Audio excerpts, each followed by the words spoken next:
Жашыл цветтегі екі спринтер автоунасы Қырғыз Республикасына тиесілі жана Тәжікстанға тандық, бирок номер жоқ Opel Zafira автоунасы кармалды. Мына каналдын астында мынакта бир жол бар. Ушул жолдон мынау Mercedes Sprinter трасса жактан качып чыккан. Водители түшүп, мына бакты аралап кайра трасса жака, Кужан арка трасса жака качып кеткен.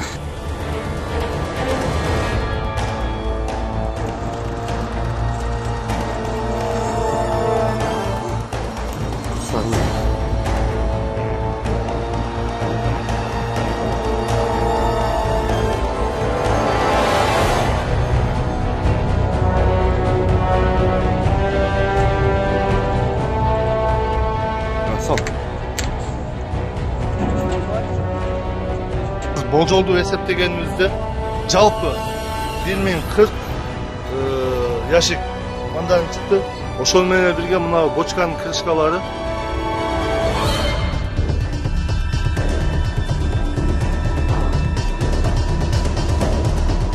Амофоски.